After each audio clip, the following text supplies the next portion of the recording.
Захим гэмт хэргийн энэ асуудлыг нэг сайн мэдэхгүй хүмүүс энэний оролцогч болж маш их хохирч байгаа.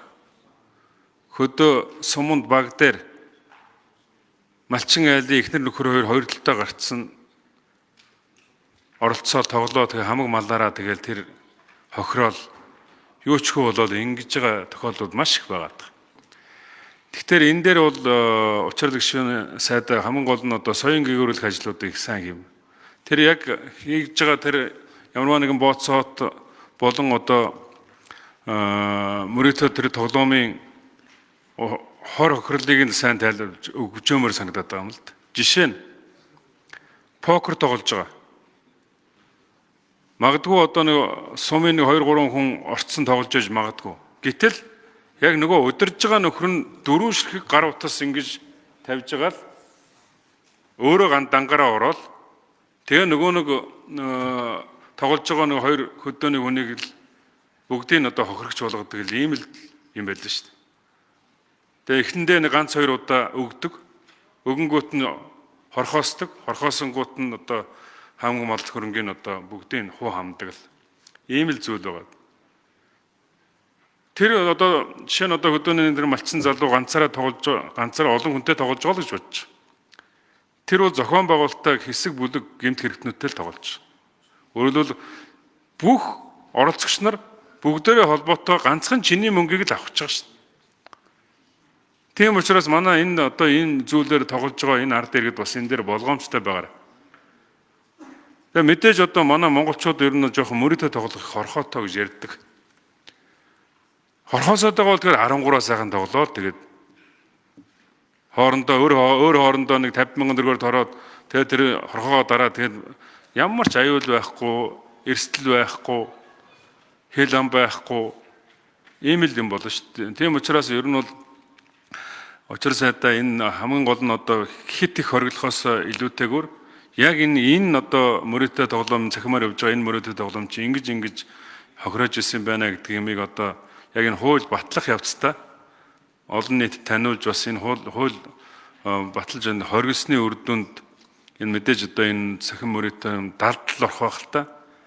Далд орох учраас далд хэлбэртэй болох учраас энийг л одоо иргэдэд сайн таниулах тэр ажлыг хийх ёстой л гэж би үзэж байна. Энэ бол нэг талаасаа бас эдийн засгийн аюулгүй байдлын асуудал. За нөгөө талаасаа бол хүн амын эрүүл мэнд, за хүний эрхийн бас томоохон зөрчил. Аз номхон талаан бүс нутгуудын 46 улс дээр бид нэр судалгаа хийж үзсэн. Энэ 46 улсаас бол 21 улс энэ цахим мөрөөдөө тоглоомыг ч тэр, бооцоо тоглоомыг ч тэр, төлбөр тааврыг ч тэр хуулиар хориглодог. Ингээ хуулиар хориглоод эхлэхээр хууль хяналтын байгууллагууд, харилцаа холбооны салбар, технологийн компаниуд, за гүйцэтгэх засаглалч тэр хамтарч ажиллах бололцоо бол бүрддэг.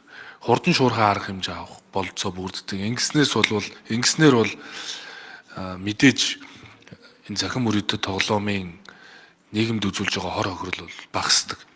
Тэгэхээр энэ хууль гарлаа гэд 100% бүрэн шийдэгдэхгүй хэдий ч ажиллах бололцоо бүрдэнэ. Тэр хууль хяналтын байгууллагын бол 65%-аар одоо шууд бууруулах бололцоо бий гэдгийг бол илэрхийлсэн. За энэ 46 улсаас бол нэг 7 л хуулиар зөвшөөрд юм бэл. 7. 6 орн бол хэсэгчлэн зохицуултуудыг хийсэн. 13 нь бол огт зохицуултгүй үлдээсэн баг. Тийм ч учраас бид бол энэ Аз номхон талаан бүс нутгууд, Япон, Солонгос, Хятад, Таиланд, Вьетнам, Индонез, Непал, Лаос, Бангладеш, Индонез гээд энэ улсуудын жишгээр ер нь цахим мөрөөдөө тоглоомыг бүхэлд нь хориглоё л гэдэг ийм л засгийн газар нэгдсэн байр суурьтай байгаа. Хуулиар хориглосноор өөрөө хариуцлага нэмэгдэнэ.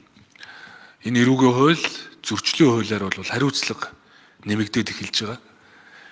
Тийм ч учраас энэ хууль гарсны дараа бол нэгэнт цахим мөрөөдөө тоглоом, бооцоо тоглоом хориглогдсон учраас одоо олон улсын гадны одоо App Store, Play Store, за Google-ийн аппликейшн татдаг одоо сторууд бүхлээрээ хуулиар хоригдсон учраас манай одоо харилцаа холбооны салбар бол энэ төрлийн үйл ажиллагааг манайх одоо хориглосон гэдэг хууль эрх зүйн орчноо тухайн одоо гадны байгууллагууд руу илгээснээр тухайн байгууллага манай дотоодын хууль тогтоомжийн дагуу App Store-оос ороод 1xBet шиг ийм цахим мөрөөдөө тоглоомын хэв шинжээг агуулдаг бүх төрлийн аппликейшнгуудыг манай байршил дээр татахыг одоо бүрөө хориглоно гэсэн. Тэгэхээр маш том одоо бас дэвшил бол хуулиар хориглосноор гарна гэдгийг бас хэлье. Тэгээ зөвшөөрлийн хууль бол өнгөрсөн парламентын яг энэ регуляторын реформ хийхэд маш том одоо дэвшил авчирсан хууль.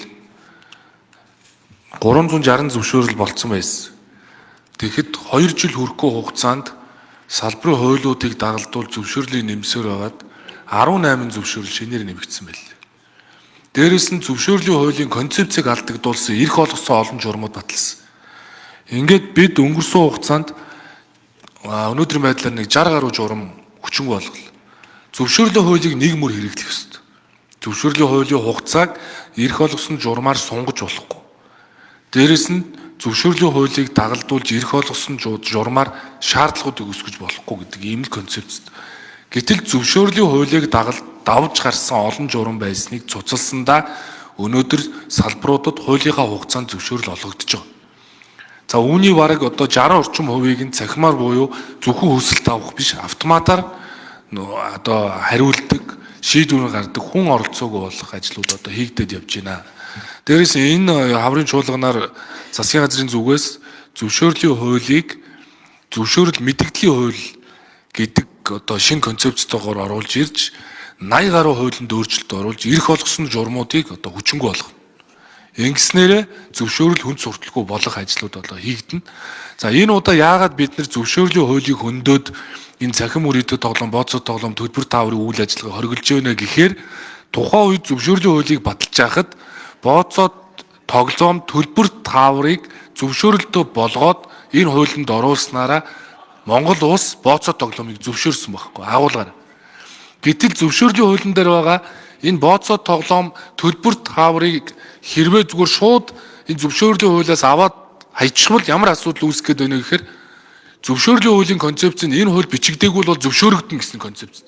Тэгэхээр төлбөр таавар бооцоо тоглоомыг аваад орхичвол төлбөр таавар бооцоо тоглоомыг зөвшөөрлгүйгээр үйл ажиллагаа эрхлэхийг нь зөвшөөрж байгаа гэдэг ийм хэлбэр ойлголт бий болно.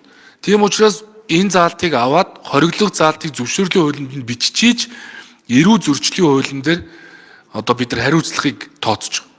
Тэгэхгүйгээр өөр одоо хуулийн дээр энэ бичигдэхгүйгээр хариуцлага нэмэгдүүлэх хууль тогтоомжийн хууль заасны өөр боломж байхгүй.